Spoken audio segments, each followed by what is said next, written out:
Hola, Yanko, Andrés, Gabriel, hola. Hola. Hola. Ahora sí lo escucho. ¿Me escuchan? Sí, Sí, ¿No? ¿Sí? sí, ¿Cómo sí. está ya estamos al Andrés? aire, ¿Cómo está dicen. Gabriel? Ok, comenzamos entonces.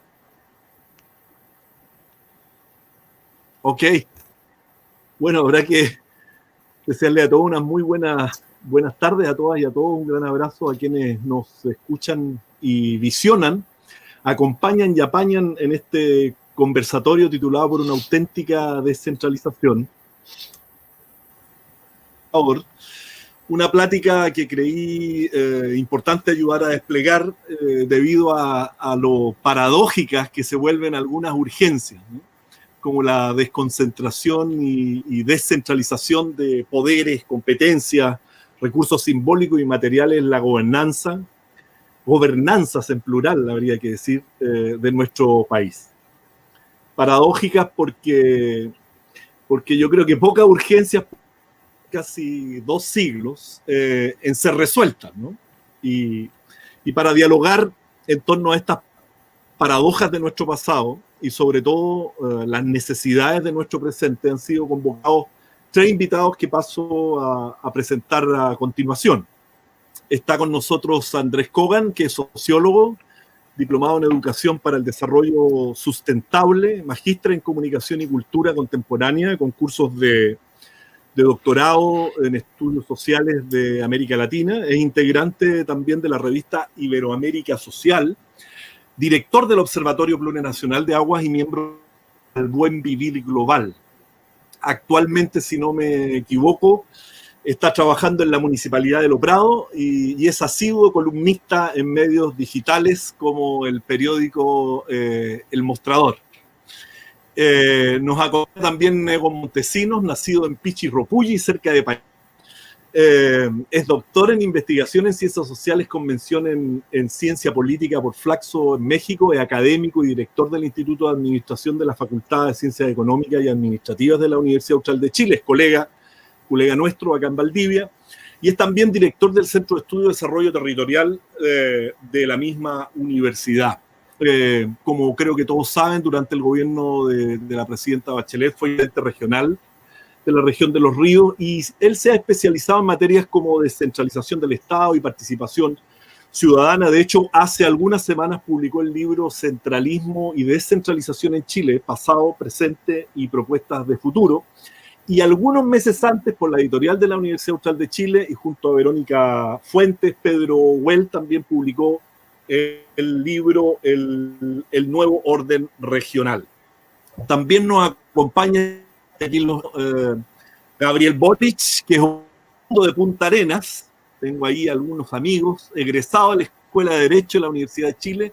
Fue presidente de la FECH en el año 2012, si es que no me equivoco, y actualmente es diputado por el Distrito Electoral número 28, correspondiente a la región de Magallanes y de la Antártica chilena. Gabriel ha sido uno de los parlamentarios propulsor de políticas o proyectos a los temas de la descentralización en pos, digamos, de la autonomía territorial, y ha puesto en la agenda repetidamente lo generado por el centralismo, ¿no?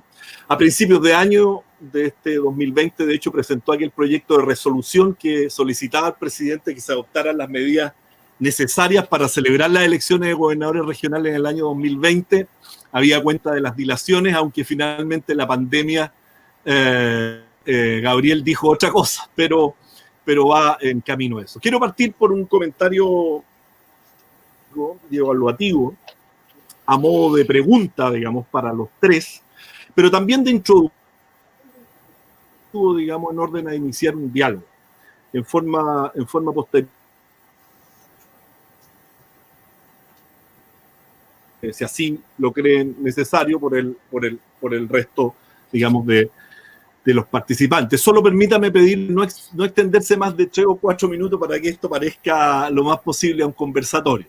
Mi pregunta, comentario para iniciar la plática tiene que ver evaluación retrospectiva, que a mi modo de ver nos permite evidenciar de manera más o menos pedagógica, digamos, las raíces de un desarrollo territorial frustrado, digamos, para ocupar parte del título de este clásico de Aníbal Pinto Santa Cruz. Desde la figura del intendente petrificado por Italiana de 1833 a imagen y semejanza, digamos, del monárquico y centralista intendant estatal francés, Chile es uno de los países más centralistas del mundo y lo será al menos hasta el 11 de abril de 2021. En fin, a su modo de ver y retrospectivamente, ¿cuáles son las consecuencias y momentos más graves de nuestro pasado reciente que ha tenido que afrontar nuestro país al concebir de esta forma, digamos, el Estado, ¿no? Unitario, construido verticalmente y monopolizado fundamentalmente por la élite santiaguina? Digo, ¿qué ha perdido Chile y qué daño le ha provocado al país Portales y su gobierno fuerte y centralizado al abortar, ¿no es cierto?, las leyes federales redactadas por José Miguel Infante allá por 1826?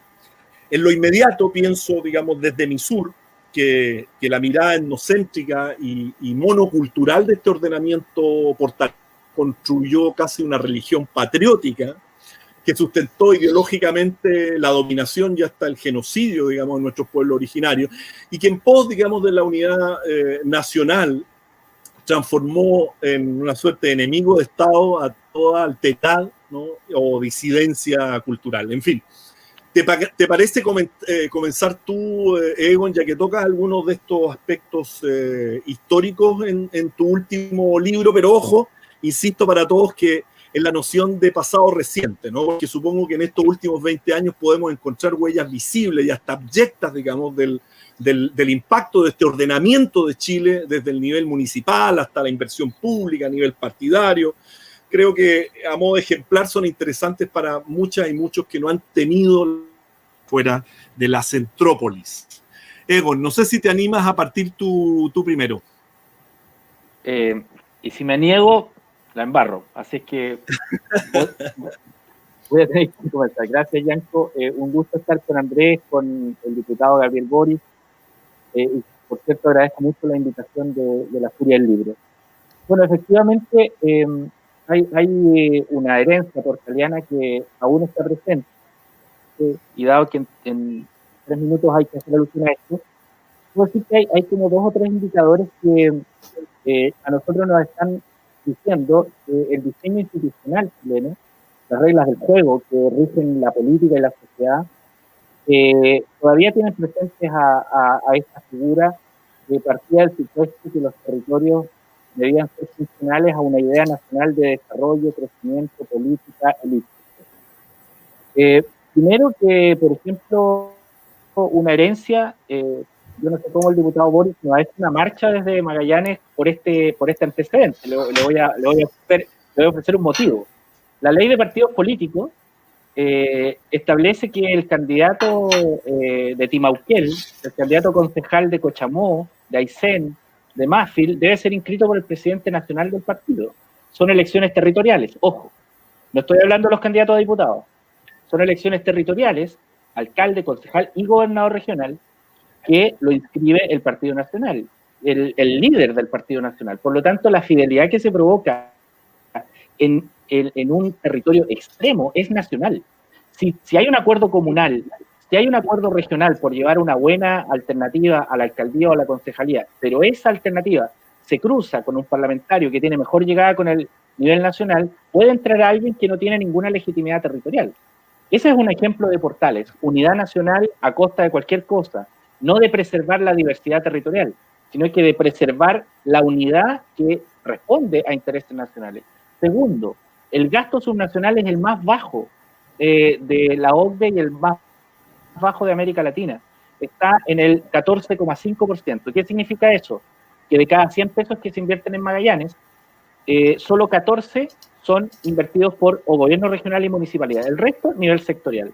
Ahí tienes 2 datos. Un tercer antecedente es que la Constitución, por indicación ideológica de Diego Portales, porque a la dictadura no le alcanzaba esto, a Pinochet no le alcanzaba esta forma de concebir el poder, hoy día nosotros no tenemos gobiernos locales, solo tenemos administraciones, y un administrador hace lo que le indica el jefe nacional que haga.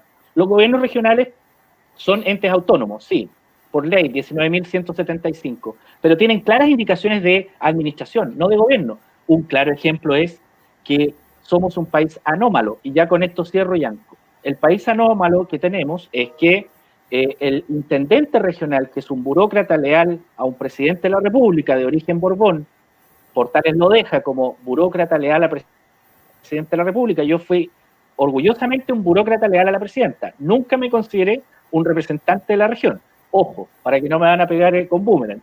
Siempre tuve claro que era. Pero las regiones no son unidades políticas. No son unidades políticas. Este es el único país junto con Turquía, de los países OCDE, que las regiones no son unidades políticas. Por lo tanto, lo que tienen hoy día las regiones en materia de gestión son intermediarios, que son los parlamentarios. Los parlamentarios suplen esa función y generan esta distorsión. Perfecto, muchas gracias, Egon. No sé si Andrés o Gabriel quiere... Sí, dale, Gabriel. Muchas gracias, Yanko.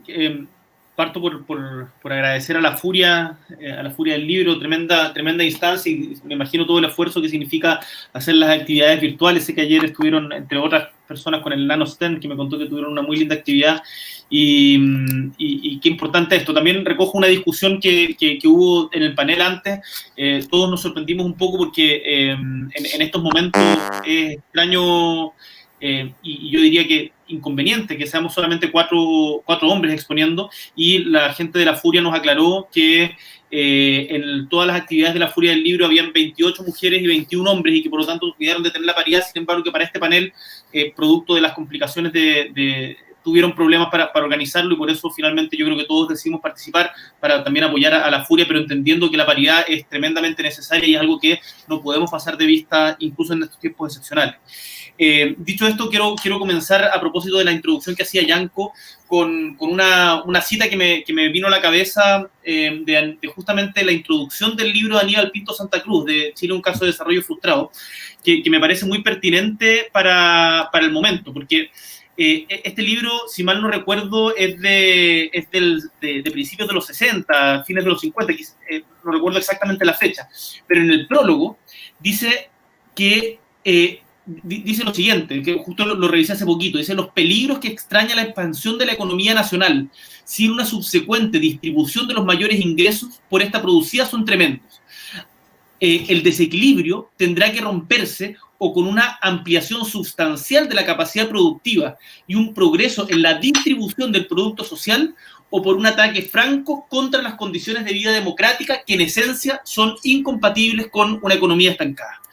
¿Por qué traigo a colación esta cita del 60? Porque finalmente y desgraciadamente sucedió la segunda de las opciones. En 1973 hubo un franco atentado contra las condiciones de vida democrática, producto justamente de lo que anotaba Aníbal Pinto Santa Cruz en el caso de Chile, un caso de desarrollo frustrado.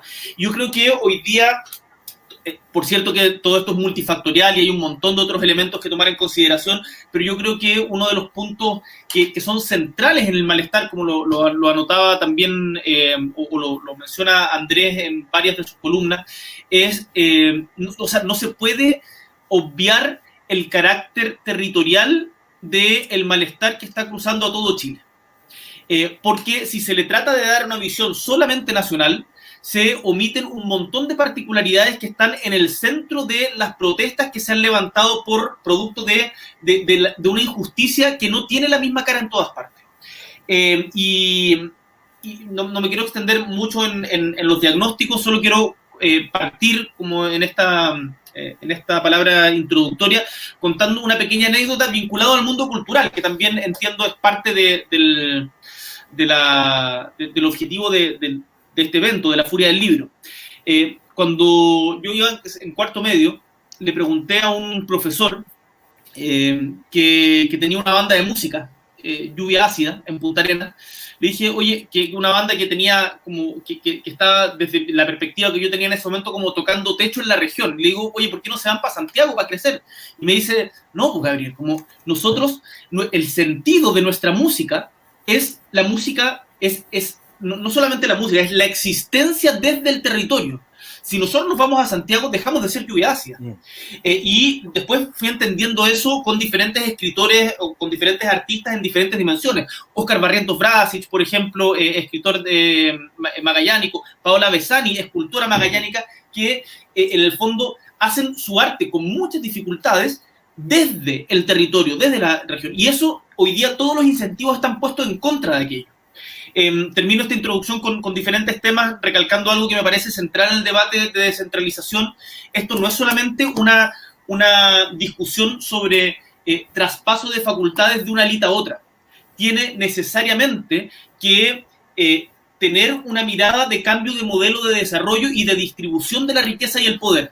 Porque si el objetivo es trasladar el poder desde élites nacionales santiaguinas a élites regionales, sin hacer una distribución más democrática de la riqueza y de las decisiones, al final vamos a estar reproduciendo el mismo problema a escalas más pequeñas.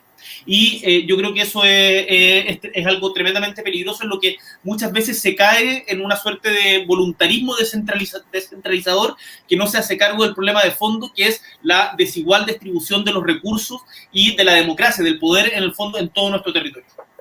Perfecto, Gabriel. Andrés, ¿quieres acotar algo aquí? Porque tengo una pregunta para ti inmediatamente sobre el mismo tema. Pero Andrés, dale, si es que hay captado además desde los municipios. Dale, Andrés. Sí, bueno, yo estoy de acuerdo con lo que plantea Egon y Gabriel. Yo creo que la centralización histórica en Chile desde 1810 para adelante. Bueno, Egon Montesino es una persona que más ha estudiado la centralización, y la centralización implica presidencialismo, implica un Estado uninacional, es un Estado racista, colonial. Yo soy un Estado que ha sido bastante autoritario y que se replica en todos los ámbitos. Yo, en mi propia experiencia, yo estoy situado de trabajo en una municipalidad, en la Municipalidad de Los Prados. Y la municipalidad ha sido, en este contexto de pandemia, también desde la revuelta social, se ha evidenciado el centralismo que ha perjudicado bastante a las comunas, a los vecinos. Yo traje una reflexión que me gustaría compartirla con ustedes desde la municipalidad, porque siento que es importante reflexionar desde la municipalidad con respecto sobre todo a este proceso constituyente. Por ejemplo, este 15 de diciembre se cumple un año de la inédita consulta ciudadana organizada, por ejemplo, por la Asociación Chilena de Municipalidades, en la cual 2.4 millones de personas desde los 14 años en adelante votaron manifestándose ante la posibilidad de una nueva constitución en Chile. Es así como 225 comunas se sumaron a esta iniciativa local, en donde el 92.2 optó por la redacción de una nueva constitución, y un 71.6 lo hizo por la Convención Constitucional elegida íntegramente por ciudadanos. Asimismo, los resultados arrojaron que el 86.1 de los votantes se inclinó por restablecer el voto obligatorio, el 95.3 porque las personas condenadas por corrupción, lavado de dinero o narcotráfico tengan prohibido de por vida postular a cargos de representación popular y empleos públicos, el 86.9 porque los municipios tengan más atribuciones, eso es súper importante, y el 93% por un IVA rebajado para productos de primera necesidad. Esto sumado a las demandas sociales con más prioridad, en donde destacan mejorar las pensiones y calidad de la vida de los adultos mayores, mejorar la calidad y financiamiento para la salud pública, acceso y calidad de educación pública, reducir las desigualdades de ingresos, reducir costos de servicios básicos, reducir la impunidad y la delincuencia, acceso y calidad de la vivienda, cuidado del medio ambiente, ampliar el acceso al agua y un mejor transporte público. Planteo esta votación como antecedente de un malestar generalizado de la población y también en la convicción de construir un país distinto, reafirmado posteriormente con la enorme victoria en el plebiscito del 25 de octubre. Entonces, el apruebo por una nueva constitución a través de una convención constitucional alcanzó más del 78% de los votos. A su vez, lo que muestran también estos datos es una necesidad imperiosa de más democracia, participación y descentralización política frente a formas autoritarias, clientelares y subordinadas a lógicas de mercado, las cuales se han mantenido en el tiempo.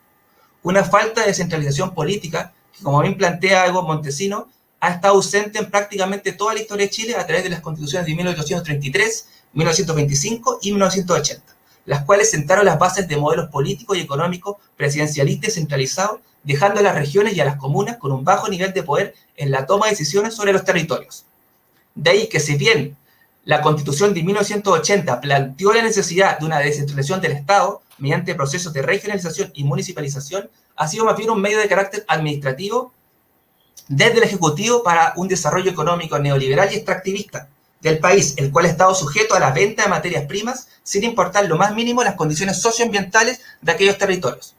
Por ende, llegó el momento de interpelar a una idea de descentralización administrativa, gerencial y de mercado que solo busca que se elijan las autoridades subnacionales sin cambiar mayormente su estructura de financiamiento y su misma composición interna, la cual ha heredado muchas veces formas machistas, racistas y verticales frente a la ciudadanía. Me parece que en el caso más local, el rol activo que han asumido los municipios y vecinos organizados, por ejemplo, desde la revuelta social, por vía de cabildos y la misma consulta ciudadana del 15 de diciembre del año pasado, es muy esperanzador. Es así como también lo realizado en este contexto de pandemia por la atención primaria de salud, a través de los CEFAM, y por comedores comunitarios, ollas comunes, lo que puede ser visto como una oportunidad histórica de replantearse el tipo de municipio que queremos construir y nos merecemos tener. Señalo esto ya que es sabido que las 345 municipalidades que conocemos son estructuras de poder heredadas de la dictadura y que fueron usadas como aparatos burocráticos y represivos contra cualquier tipo de organización vecinal o de pobladores, por medio de la designación de alcaldes y dirigentes sociales desde el gobierno central. De igual manera, fueron instrumentalizadas durante la dictadura como parte de un proceso de modernización de carácter subsidiario y de desconcentración administrativa, que desmanteló al Estado, creando corporaciones de salud y educación desfinanciadas y un foco político para erradicar la pobreza, la cual esta nueva estructura solo debía ejecutar. De ahí que las Andrés, municipalidades... ¿Sí? ¿Te parece, digamos, que guarde alguna de esas municiones para ir desarrollándolas, digamos, en razón del tiempo y lo dialógico que intenta hacer, digamos, esta... Pero, Andrés, por favor, después sigue desarrollando si ves que esas ideas, si ves que están relacionadas, porque tú, Andrés, tocaste, digamos, no solo...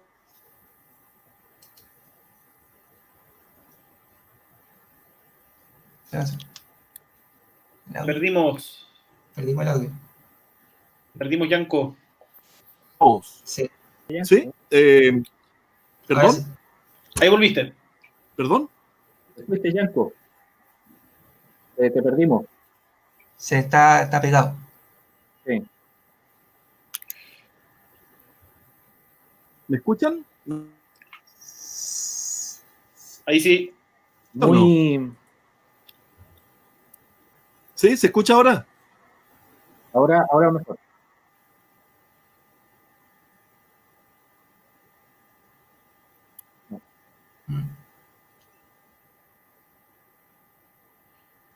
Que siga Andrés con las municiones. Sí. Yanko. No hay problema. Las municiones, sí. Si no es algo muy largo, si lo tengo cronometrado. De ahí que las municipalidades hasta el día de hoy sean prestadoras de servicios sociales con pocos recursos y sin posibilidad de crear políticas territoriales situadas, las cuales además conviven con la figura del alcalde, que muchas veces ha generado liderazgos caudillistas, populistas y clientelares que han coartado la posibilidad de construir una real democracia municipal, lo que se añade a las enormes diferencias entre municipalidades en donde hay comunas con presupuesto anual de 1.200.000 por habitante. Ahí volvió Yanko. ¿Yanko? Sí, pero no sé si se me escucha. Sí, se escucha. No sé si se me escucha. ¿Sí? Perfecto. No, digo que despliegues tu munición en un momento porque quiero poner una de tus columnas, decía yo, y al mismo tiempo lo que había dicho Gabriel, creo que sirve para que ustedes hagan una reflexión referido específicamente a eso, ¿no? Que tiene que ver con la noción de descentralización. Yo creo que hay descentralizaciones y descentralizaciones, ¿no?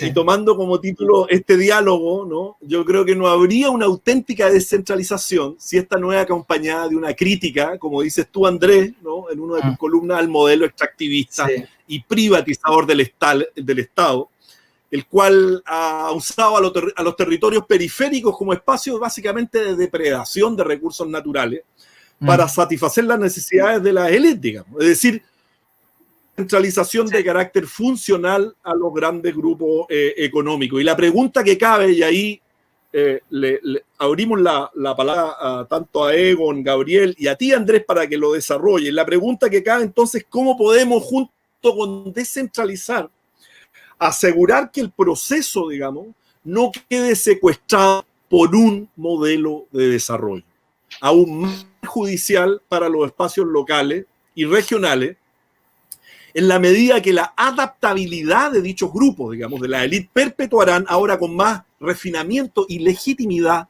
territorial, ¿no es cierto?, la expoliación y el vaciamiento, digamos, ecológico en los territorios donde operan. ¿Te parece, Andrés, que partamos ahora por Egon, sigamos por Gabriel y rematemos contigo sobre esas ideas que tú mismo estabas exponiendo? Adelante, Egon. Mira, efectivamente la matriz que ha predominado de la matriz ideológica, digo, que ha predominado de la descentralización en Chile, es una matriz que viene o que forma parte del consenso, lo que se llamó el consenso de Washington. Y la descentralización ahí, ¿se me escucha o no? ¿O estoy hablando? Ya, perfecto. Ya. Y viene formando parte de una matriz de reformas que se conocen como neoliberales, en donde el objetivo de la descentralización era consolidar el vaciamiento del Estado, desprenderse de capacidades y funciones, pasarla a organismos subnacionales para que apliquen un principio del federalismo fiscal, pero que es el principio de que se supone que el organismo subnacional, al estar más cerca de los ciudadanos y de las comunidades, comprende mejor las necesidades y puede ejecutar mejor lo que le indica un organismo nacional.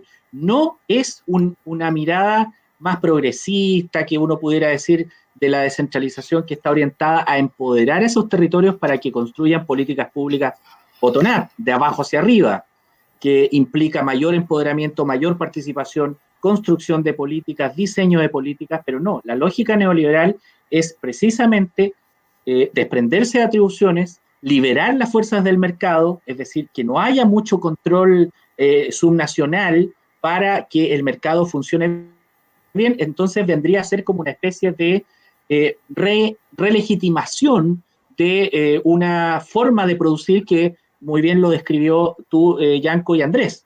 Es decir, ahí hay un punto, porque creo que el progresismo político chileno nunca ha entendido esto. Nunca toman la descentralización como un concepto muy cool, muy de moda. Todos son pro descentralización. Todos son pro participación. Todos son pro democracia. Todos. Pero descentralización implica, desde otro punto de vista, implica pérdida de poder, primero, pero pérdida de poder político, no administrativo.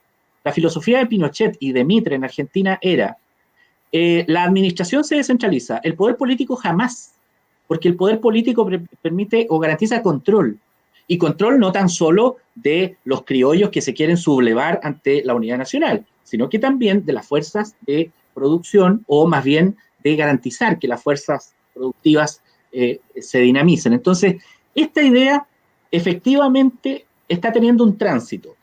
¿Y cuál es el tránsito? El tránsito es que descentralización, cuando se pregunta para qué, 1, reducir desigualdades territoriales, 2, fortalecer la democracia regional, 3, generar procesos de empoderamiento, 4, que de alguna forma los procesos de producción tengan un carácter mucho más endógeno que exógeno.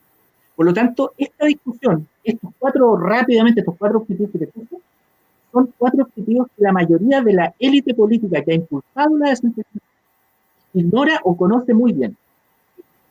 Entonces, esta es la hipótesis. O lo ignora o lo conoce muy bien.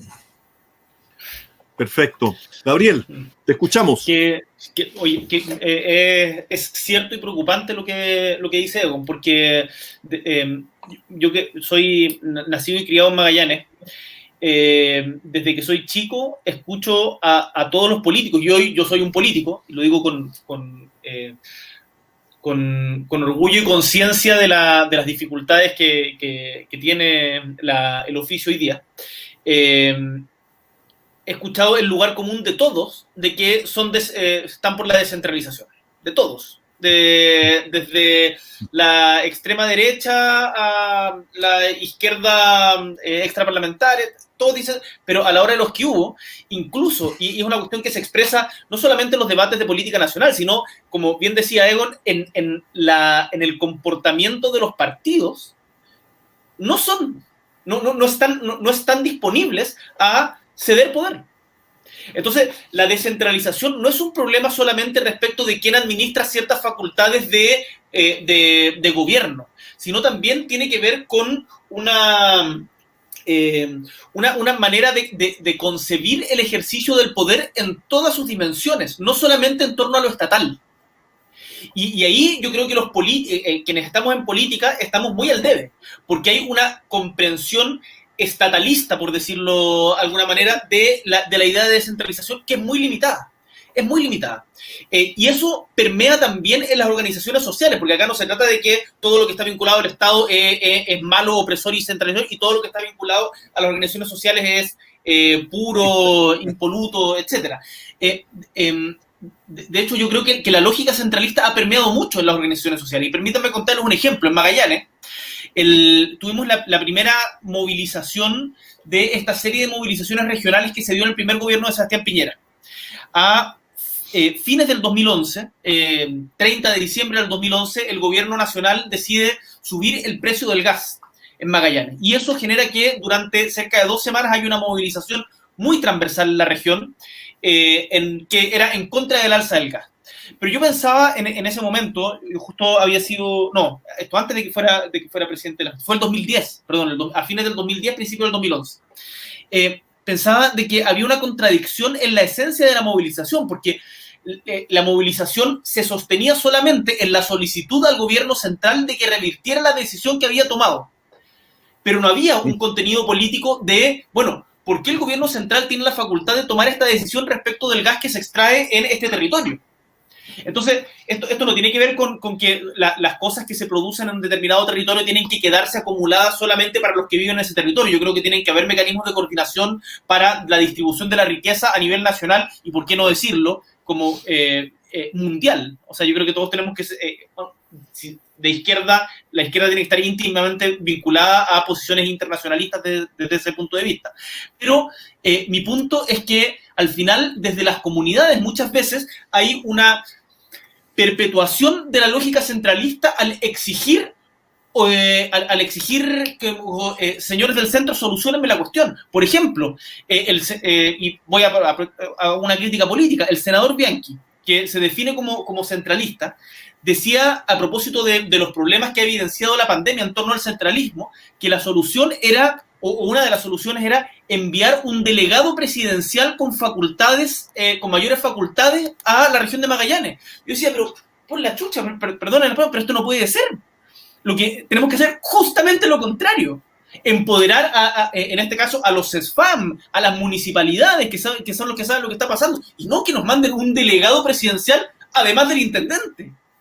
Entonces, esto es una cuestión que se replica y que de seguro nosotros también en el Frente Amplio, yo creo que todavía nos falta mucha reflexión en torno a esto, y termino aprovechando, Egon, de pedirte tu libro, porque creo que nos haría muy bien. Nosotros con nuestro equipo hemos definido que este último año que me queda de diputado lo vamos a dedicar principalmente al tema de descentralización. Tuvimos una reunión hace poquito con 7 de los 10 alcaldes y alcaldesas de la región de Magallanes, incluido Timauqui, que lo mencionabas ahí, para justamente pensar desde el territorio cómo podemos hacer, desde Magallanes, cambiar Chile, y que no sea justamente la lógica al revés. Eso. Sí, muy bien. Antes de pasarte la palabra, Andrés, porque estabas desarrollando, de hecho, parte de este tema, es interesante sí, lo que dice Gabriel en términos de la colonización de las subjetividades. En el fondo no hay que sacarse no solo hay que sacarse al dictador que llevamos dentro, también al centralista que llevamos dentro, ¿no?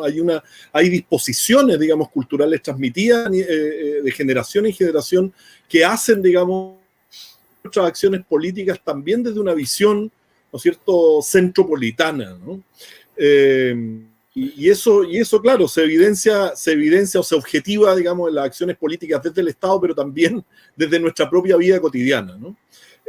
Andrés, te escuchamos. Sí, bueno, comparto lo que dicen tanto Gabriel como Egon. El tema de la descentralización es compleja porque todos están, como dice Gabriel, con la descentralización. Es como estar como cuidado del medio ambiente o estar por la democracia. Siento que es casi un concepto vacío, casi, porque en verdad Axel Kaiser está por la descentralización, José Antonio Casta contra la descentralización, Arte por esta escuela de descentralización. Es un concepto vacío porque no se dice desde qué lugar uno se sitúa, ese es el problema. Hay muchos tipos de descentralización, muchas concepciones de descentralización, desde dónde es el lugar que estamos hablando. El lugar desde que yo planteé esa columna que escribí hace poco, es tratar de situar el lugar de donde me siento ubicado con la descentralización. Para mí la descentralización tiene que ver también con la descolonización, por ejemplo. Para mí la plurinacionalidad tiene mucho que ver con la descentralización. Obviamente para sectores de derecha no tiene nada que ver y es contraproducente. También un Estado plurinacional, un Estado descentralizado, también tiene que ver mucho con la despatriarcalización también, con el tema justamente del movimiento feminista, está muy vinculado también, es repartir poder, destruir poder, desconcentrar, el tema obviamente del extractivismo, también el desarrollismo. En Chile, bueno, en Chile todavía se sigue desde la izquierda a la derecha, siguen planteando la idea de mayor desarrollo sustentable. El desarrollo como concepto también está cuestionado en América Latina y en el mundo. De hecho, se habla de postdesarrollo en algunos movimientos sociales, algunos académicos. Se plantea la idea de postdesarrollo o de economías post-extractivistas, por ejemplo. No sé, el movimiento por el agua de los territorios plantea esa mirada que es postdesarrollista, post-extractivista. ¿Por qué? Porque el desarrollo, como lo que han estudiado el desarrollo, es un discurso que viene de la posguerra en adelante. Viene de Truman para adelante y que supone un desarrollo económico capitalista finalmente. Uno puede ponerle millones de apellidos al desarrollo. Desarrollo sustentable, desarrollo sostenible, desarrollo con escala humana, pero finalmente es concentración y acumulación del capital. Por ende, en América Latina existen experiencias muy ricas. Bueno, en Ecuador y Bolivia sobre todo, el tema de derechos de naturaleza, plurinacionalidad, la idea del buen vivir, por ejemplo, que son concepciones que vienen del mundo indígena. El mundo indígena no quiere desarrollo, ni en Chile, ni en Ecuador, ni en ninguna parte del mundo, porque saben que el desarrollo es colonización, es extractivismo. Y desde la derecha y desde la izquierda, porque la izquierda, como dice Gabriel, es muy estatista, pero es desarrollista y extractivista. Lo que pasó en Ecuador, por ejemplo, en Bolivia, tiene que ver con eso. Son procesos, obviamente, muy importantes de procesos constituyentes, derechos de la naturaleza, de la madre tierra, pero sigue siendo un Estado muy centralista, muy desarrollista y muy extractivista. Siguen colonizando territorios desde la megaminería, a través del agronegocio. Entonces siento que tanto el desarrollo, yo ni siquiera hablaría de desarrollo. Yo creo que el desarrollo tiene que ser una concepción superada. Yo creo que el desarrollo ha demostrado décadas y décadas, es como el mal de la marmota. O sea, hay un investigador que se llama Eduardo Budinas, por ejemplo, que plantea que seguimos hablando de desarrollo y finalmente el desarrollo es desarrollo capitalista. Y entiendo que hay que superar el neoliberalismo, pero no basta superar el neoliberalismo. O sea, China, por ejemplo, China no es neoliberal, es un Estado fuerte, pero es desarrollista, y es el Estado quizás que genera más daño ambientalmente en el mundo. Entonces siento que la izquierda, los progresismos, yo me siento hoy identificado con los progresismos que con la derecha y el conservadurismo, evidentemente. Siento que en Chile hay tan poco Estado, ha sido tan neoliberal, que caen bien esta idea, obviamente, pero son productivistas, son desarrollistas y finalmente ven el territorio, lo ven como un espacio de acumulación, de extracción, y siento que el proceso constituyente que tenemos en Chile, el pueblo mapuche, el pueblo aymara, pueden contribuir muchísimo en esta discusión, porque sería súper bueno que hubiera una persona del pueblo mapuche, el pueblo aymara, con concepciones distintas, alternativas, el Ñuque Mapu, hay muchas concepciones que son alternativas al desarrollo, y esta idea productivista de acumular, que el Estado, y del Estado, ha sido la izquierda las que lo han promovido desde el Estado. En Ecuador y en Bolivia es un caso, y para qué decir Venezuela en verdad está mucho más dependiente del petróleo que antes de Chávez. O sea, no ha diversificado su economía, sigue colonizando territorios, sigue militarizando territorios Venezuela. Entonces yo creo que la mirada tiene que ser crítica hacia la izquierda también. Eso. Perfecto, Andrés. Quedó clarísimo ahora. Mucho más claras las municiones desplegadas. Otra... colega amigo, otra pregunta que cabe acá a propósito también de lo que decían ustedes. Gabriel tocó además un caso interesante que es el de Punta Arenas hace poco, y que tiene que ver sobre las capacidades de los actores locales, regionales, para reconducir y profundizar desde el interior, ¿no? Desde fuerzas endógenas, digamos, el proceso descentralizador que comienza, digamos. Ello por cuanto hay territorios, digamos, y eso es visible históricamente, cuyos recursos, por así decirlo, organizacionales, políticos, identitarios, tienen un grado de conciencia mayor, ¿no? Diríamos, como de hecho, como la región que Gabriel representa, también Valdivia, Egon, tú lo sabes muy bien, acá hay una historia de federalismo muy interesante, pero que si se comparan, digamos, a nivel comparativo con otras regiones, con otros territorios, no presentan el mismo nivel, digamos, de conciencia, pero también de recursos organizacionales, de recursos culturales de tipo histórico, digamos, para llevar a cabo este proceso de profundización, ¿no? Incluso de perfeccionamiento de este proceso descentralizador, ¿no? Es más, están más preparados para potenciar este proceso externa e internamente, pero también, ¿no es cierto?, generaría, en teoría, no sé qué opinan ustedes, ¿no es cierto?, algunas desigualdades interregionales o intralocales, ¿no? Sobre todo lo veo, digamos, y lo he visto en estos últimos años con el fortalecimiento de algunas capitales regionales, otras capitales regionales, y el fortalecimiento, digamos, y dominación de algunas capitales regionales sobre algunas provincias, ¿no? En el fondo está el riesgo, ¿no?, de la formación, creo que lo dijo Gabriel o Egon, ¿no?, la formación de élite, ¿no?, situada precisamente en las cabeceras regionales, operando a imagen y semejanza, digamos, que las santiaguinas. No sé qué les suscita, digamos, estas realidades. No sé si te interesa partir. ¿A quién? ¿A mí? ¿Sí? Ok. ¿Sí? O Gabriel, dale. ¿Sí? Dale, Gabriel.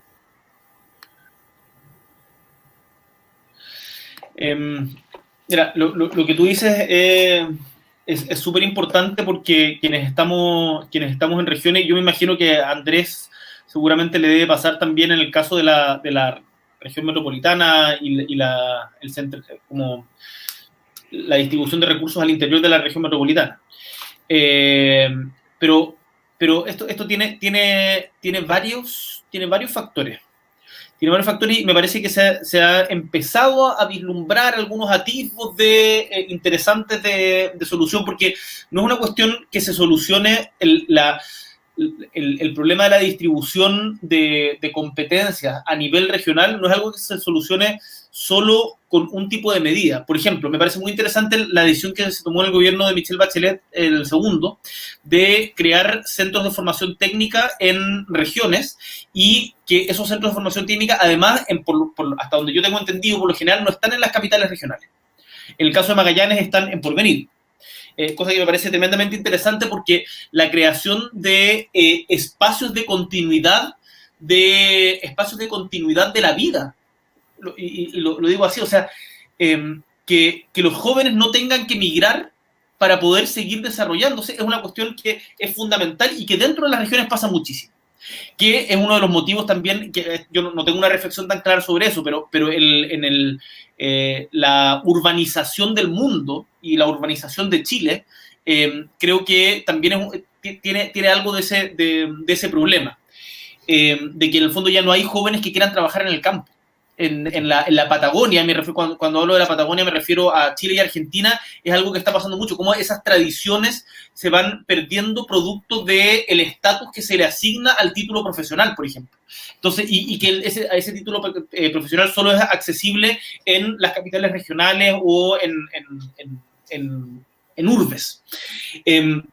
En Magallanes pasa algo que yo creo que está particularmente concentrado, o sea, es particularmente grave en nuestra región, creo en otras regiones pasa, pero creo que un poco menos, que es que, esto mi equipo está chato porque lo digo siempre, pero Magallanes es la región más grande de Chile, en términos territoriales. Es cerca del 18% del territorio nacional sin contar la Antártica. La Antártica tiene un estatuto especial, características especiales, no de soberanía propiamente tal. 18%.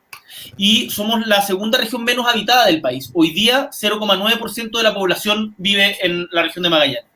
Y de ese 0,9% de población que habita en el territorio más grande del país en términos regionales, un 85% está concentrada en la ciudad de Punta Arenas. 85%. Por lo tanto, quienes viven en Porvenir y Natales, pero ¿para qué decir? Cerro Sombrero, Cerro Castillo, Villa Punta Delgada, Puerto Williams, están en situaciones que en el fondo es un deber emigrar. Y hay ciudades que se van vaciando. El caso de Puerto Edén, por ejemplo, que el límite norte de la región de Magallanes es muy sintomático de eso. Una ciudad muy aislada, que está cerca de los campos de hielo sur, que en algún momento llegó a tener cerca de 500 habitantes, hoy día tiene 70. Y tú no encuentras creo que la última vez que fui había 1 o 2 personas entre 18 y 35 años. Entonces, es una cuestión que ese centralismo se replica también a nivel regional. Y ahí yo, a lo que invitaría, y en el proceso constituyente me parece que tiene que ser un momento de imaginación política también, es a salir de la lógica de las regiones. La región es un invento relativamente nuevo, ahí me corregirá Egon, pero si no me equivoco, de la dictadura. Y esta idea que se ha instalado últimamente de potenciar las identidades regionales. Por ejemplo, lo que pasó en Ñuble, lo que está pasando en la quinta región, en donde quieren hacer la región del Marga Marga, lo que pasó en Los Ríos. Mi impresión es que seguir generando dividiendo núcleos de poder pequeños para determinar ciertas identidades regionales en torno a arbitrarias características culturales, creo que le hace peor a la descentralización. Yo creo que debiéramos imaginar algo para distribuir poder, algo así como, esto también, no sé si lo decía Andrés en alguna columna o mismo Egon, una idea de como macrozonas grandes en donde que tengan distribución democrática de poder, como por ejemplo parlamentos regionales, que gestionen en todo el territorio y que las diferentes localidades puedan tener recursos propios. Entonces, bueno, eso yo creo que es parte de la discusión que tenemos que dar en el proceso constituyente. Sí. Creo que el proceso constituyente hasta ahora, en lo poco que se ha debatido de contenido, porque hemos debatido mucho de procedimientos importantes, pero no suficiente, pero lo poco que se ha debatido de contenido, falta imaginación. No podemos quedarnos solamente en cómo administramos lo que tenemos. Yo creo que la demanda que está haciendo el pueblo de Chile es de una transformación estructural en la distribución del poder y la riqueza, y eso requiere nuevas formas y nuevas estructuras. Y por lo tanto no nos quedamos con la de la región. Muchas gracias. Disculpa ya. Sí. Le voy a dar la palabra brevemente al resto de los compañeros de la mesa porque nos avisan que tenemos...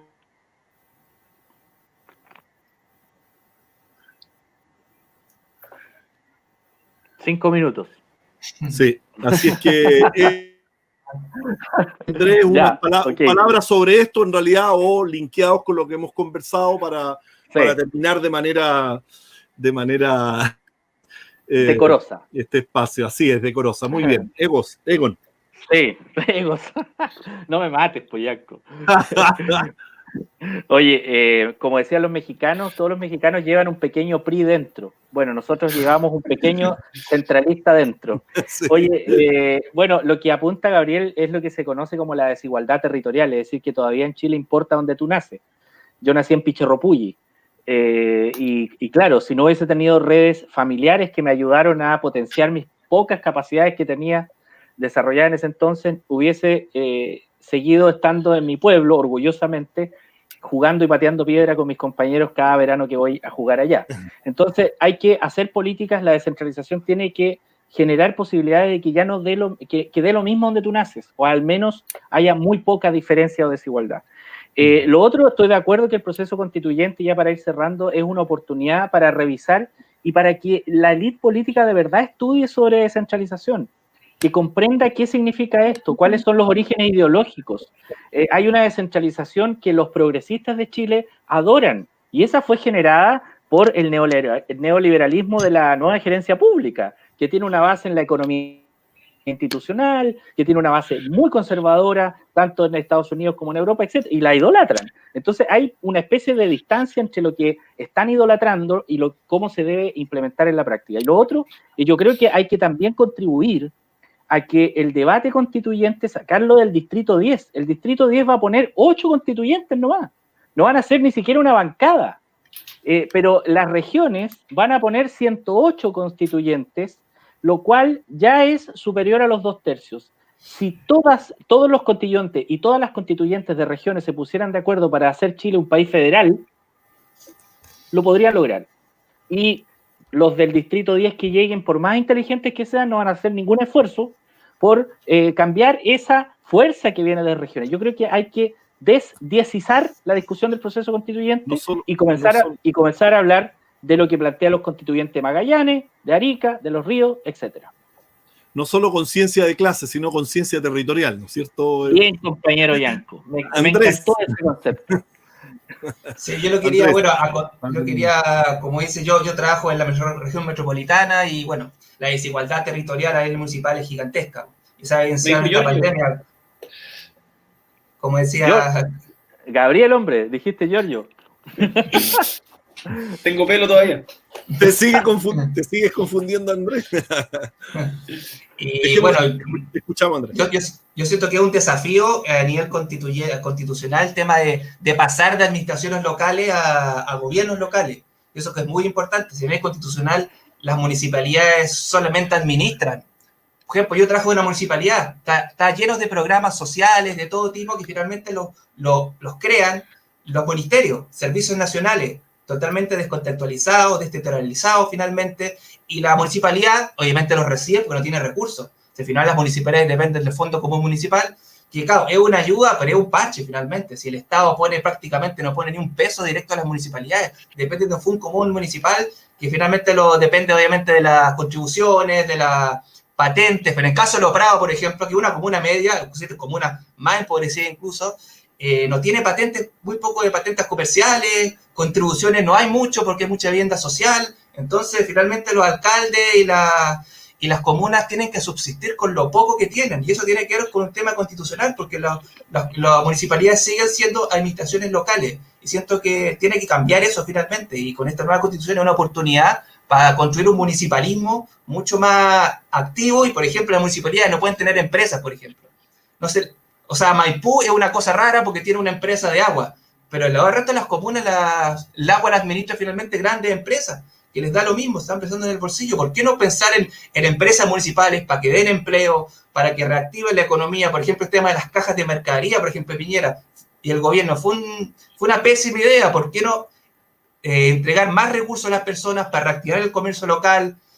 Siento que este gobierno, bueno, más que cualquier otro, es totalmente centralista, autoritario y populista con el tema de las cajas. Yo creo que las municipalidades se merecen un trato mejor, tener más recursos, tener más atribuciones y también ser más democráticas internamente también, porque digamos que los vecinos, por ejemplo, me parece que hay que democratizar y darle más recursos a las municipalidades. Eso es lo que creo. Perfecto, Andrés. Egon, Andrés, Gabriel, estamos en la hora. Voy a hacer una rápida despedida, digamos, sobre todo a Gabriel y Andrés, que no los conocía. Egon, somos colegas acá. Yo creo que ojalá que sea, digamos, estas ideas, digamos, que han circulado estén presentes en la nueva constitución, y sobre todo algo que rescato que tiene que ver también con esta suerte de conciencia y autoconciencia. Yo creo que también es un llamado a dinamizar, ¿no es cierto? Dinamizar esas conciencias, porque muchas veces están naturalizados, ¿no? Este centralista que llevamos dentro está naturalizado.